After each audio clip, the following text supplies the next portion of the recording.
Good morning, good afternoon, good evening, and good night. Uh, we wanted to try something a little bit different. Normally, our podcast stream is just the Critical Nonsense podcast, but we realized we have a newsletter here at SYLVAIN called Progress Report, and we thought it might be an interesting place to also drop the bi-weekly newsletter in an audio format because, frankly, that's a way that certain people take in new information, and myself included. And so we wanted to read a recent essay, and this may be a thing that we start doing with the bi-weekly newsletter where we get one of the writers to read it. Just as a little background, the Progress Report newsletter that we do, we talk about it as inspiration for action. I'm going to read a quick blurb from the website because that will do it better than I can off the cuff. What is it? Non-traditional business intelligence with matching action steps to help you implement learnings at work. Change your business, grow your team. Now that's progress. The newsletter comes out every 2 weeks. You can go to progressbysylvain.co to sign up for the newsletter. And most of the time it's a mix of cultural musings with some things you could potentially do to take action off that. But occasionally we write longer pieces like the one I'm about to read now. So let us know what you think. If this is interesting to have these added into the Critical Nonsense stream, maybe we'll start doing more of it. And forgive the fact that I am not a voice actor in trying to read this. Our sound engineer, Alex Contel, is also working with us on this, and he had to suffer through a while of me figuring out my audiobook voice, which I still haven't figured out. But we hope you like the essay and sign up for Progress Report at progressbysylvain.co.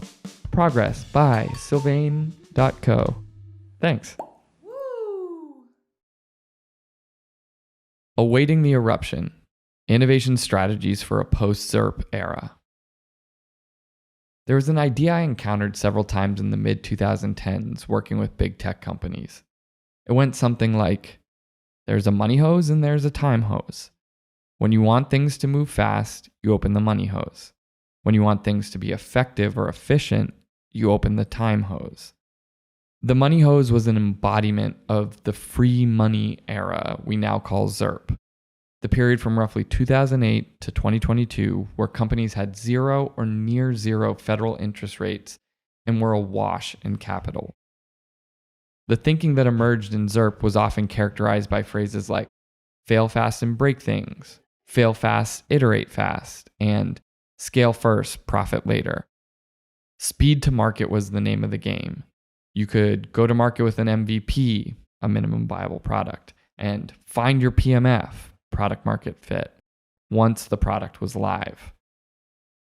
The investment environment was defined by ideas like let 1,000 flowers bloom, where companies would make many smaller investments to see what would blossom into a successful product or service. It led to what Kevin Roose called the millennial lifestyle subsidy, where venture capital was artificially reducing the cost of goods like ride-hailing, food delivery, and co-working space. ZIRP sounds like something from a cult. And to be fair, as an outsider of Silicon Valley who occasionally made sojourns into the world, it did at times feel like one. But ZIRP is dead. Long live ZIRP. And we find ourselves at a significant inflection point in the way innovation will play out over the coming years. I know significant inflection point is about as trite a phrase as exists in business writing, but I've come to genuinely believe that it's true right now. The question remains, how can we use this information to architect and activate a more positive collective future? Outside Vesuvius, awaiting the eruption. People living in seismically active places often talk about waiting on the big one. Maybe uncoincidentally, many tech hubs exist in the Pacific Ring of Fire, e.g. San Francisco, Seattle, Tokyo. The technology community is often consumed with the anticipatory dread of seismic shifts in their industry. The singularity, quantum supremacy, and the P-doom of AGI are all areas where dread has been wrought. And while there are different perspectives on why or how the next big one might be coming, many futurists are predicting an imminent eruption of innovation. Some point to the investment in innovation that major companies have made over the past 5 years, where significant efforts were focused on infrastructure and capability expansion, as opposed to consumer-facing products and services. Alternatively, economist Carlotta Perez points to a slightly longer time horizon, happening in staged surges. She sees the wave of technological advancements that have happened since the dot-com bubble as a building up of capabilities that have yet to be deployed in ways that achieve their full potential. Like magma building up heat and pressure against the crust of the earth until it breaks, Perez sees the past 20 plus years as a wave of new capabilities, waiting to erupt into the next major technological revolution. When you take this view, it's not hard to see the list of technologies we've created that are desperately seeking to be deployed in more expansive ways. Sometimes referred to as solutions seeking a problem, there are many capabilities we can see the potential of, but either the will, economics, or an absent complementary technology have prevented them from becoming more impactful in our daily lives. Technologies like gene editing, 5G, quantum computing, machine vision, bioprinting, blockchain, advanced robotics, networks, and displays are all only scratching the surface of their full potential. Look no further than blockchain, a technology that holds promise for improving everything from supply chains to medical records, but has been predominantly deployed through cryptocurrency, or 3D printing, which has the potential to fabricate almost anything we need locally, yet has largely been deployed to create tchotchkes and disposable jewelry. Perez suggests that eruptions often demand us to tilt the field, by which she means a major policy shift. In the US, we may be seeing this tilt happen in the form of the CHIPS Act and the IRA, an almost $1 trillion investment in the expansion of domestic semiconductor manufacturing, clean energy production, and healthcare technology. You still with me? Picking up what I'm putting down? If you are, the question then becomes, how should companies shift the way they're calculating risk and investment in the future? RK selection theory. In population ecology, a branch of biology, there is a concept called RK selection theory. It suggests that there are two strategies for investing in your offspring, and it's an apt metaphor for thinking about ways companies can invest and develop new technologies. Here's the TLDR. When resources are plentiful and there is little food competition, the R-type strategy pervades. When food is scarce or resources are limited, the K-type strategy pervades. R-type animals have large litters with short gestation times. Young reach physical maturity quickly. They invest little in their offspring and have shorter lifespans. Examples include rodents like mice and rats. By contrast, K-type animals have smaller litters, longer gestation periods, young reach physical maturity much more slowly, and as a result, parents are required to invest much more in their offspring. Humans, elephants, and whales are a few good examples. Once you're looking, you start to see the RK strategies play out in other places. Actors like Chris Pratt or Kevin Hart, who take on seemingly any project, are taking an R-type strategy. Actors like Daniel Day-Lewis, Will Smith, or Leonardo DiCaprio, who select only the best projects and pour themselves into the roles, take a K-type strategy. Performance marketing is an R-type strategy. Brand marketing is a K-type strategy. Tinder is R-type. Hinge is K-type. And so on and so on and so on. R-type strategy is a sprint. The ZIRP era was one dominated by the R-type strategy. Innovation became a rush to flood the market, with some companies literally applying the gingerbread man strategy. You put out as many innovations as possible with the hope that competition can't catch you. Run as fast as you can't catch me, I'm the gingerbread man. Unsurprisingly, if you extend the other components of the R-type strategy, this was also how a huge number of those investments died. The site Killed by Google has 293 products and services, with the majority from ZIRP 2008 to 2022 that were deprecated. This litany of killed innovations isn't unique to Google. There just happens to be a very convenient website dedicated to their dead. Instead, it's indicative of the ways many companies operated in ZIRP. It should also then be unsurprising that ZIRP and the incumbent dominance of R-type strategies weren't necessarily creating massively disruptive products. Free money and an orientation towards speed to market meant that new products were largely deploying the previous wave of innovations in novel ways. Essentially, companies were financializing previous technological leaps. TikTok's rise wasn't based on massive changes in their foundational technologies. Mobile video already existed, social media was already well established, and influencers pervaded. Instead, it was an incremental evolution to the recommendation algorithm, deploying a breaking news approach instead of a social graph approach. Similarly, Uber didn't invent GPS, the mobile web, or e-commerce. It simply brought those technologies together around ride-hailing. The list goes on. Airbnb, Spotify, Netflix, etc., etc., etc. None of this is intended to diminish what any of these companies have been able to accomplish. Much of it is really incredible, and some of it has improved people's lives for the better.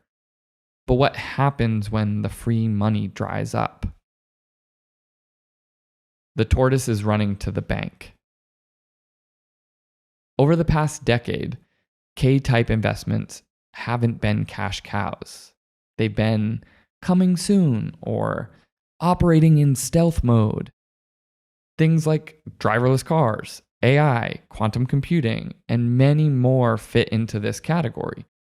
One could argue that OpenAI and Google's DeepMind are demonstrations of K-type investments, not to mention much of what Alphabet does outside of Google. While OpenAI was formed in 2015, ChatGPT didn't launch until the very end of 2022. Similarly, Meta's pivot to the metaverse is both a massive financial investment and a commitment to an idea that has yet to be fully realized. However, Meta believes in it so deeply, they've changed the name of their company.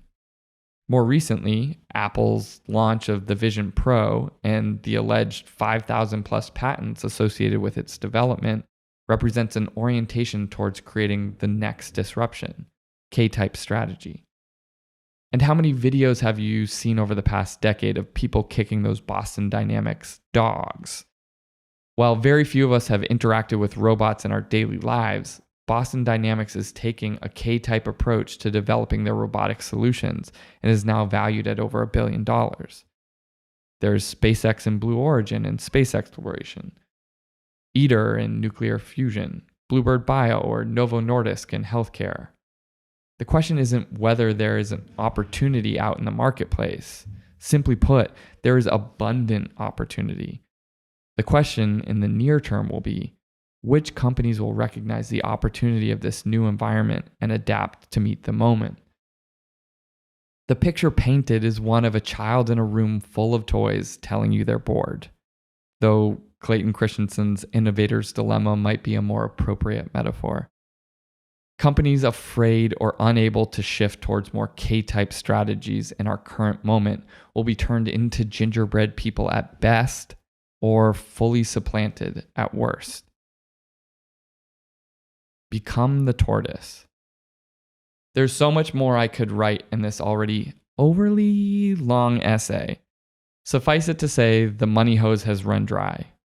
However, constraints breed creativity, or so we're told. What I hope people take away from this piece is that we're sitting in incredibly fertile ground to leverage that creativity. What's more, as Perez highlights, the period before a golden age is marked by inequality and unevenly distributed access. A new age is an opportunity to build a better system and to solve ills that exist in our current system. So while we can discuss opportunity, there's also responsibility to do it right. There will always be R-type and K-type strategists in any given time, industry, or ecosystem. But like the explosion of mammalian diversity in the wake of the great asteroid 66 million years ago, we're in a moment where K strategists will likely emerge winners. If the theory holds, we're about to enter one of those moments people speak about in Golden Age terms, a moment where there is an opportunity to architect the future. Embrace your inner tortoise, or whale, or human, or elephant. Think slow, act fast. Critical Nonsense and Progress Report are SYLVAIN productions and are brought to you by a lot of the same people, but different people to thank for this one. We'd like to thank, of course, as always, our sound engineer and wizard of voiceover, Alex Contell, our executive producer and volcanologist, Jess Vander. Big thanks to Jillian Rosen and Natalie Berry for all of their work on Progress Report. If you haven't checked out the newsletter, you should. They do all the work to make sure every week it has new and inspiring things to pursue action. We'd like to thank Nora Mestrich, both for our wonderful cover art, but also because she did the illustrations in the newsletter essay that I just wrote and read here. And as always, thanks, Ellen. Special thanks to just putting things out there. Anyone who's out there not being precious, putting it down, sharing, bringing good things, new knowledge, whatever it is, out into the universe. Thanks to you. Someone asked me after I wrote this piece, why did you write this? And my only response was, why not? I was trying to figure something out and seeing some patterns, and so I wrote something and shared it. That's how the world should work, right? So thanks to them for helping me get that clarity. Thanks to any of you who are listening. Rate, review, subscribe, all of those things. And we'll see you next week with another episode of Critical Nonsense. Love you. See you soon. Bye.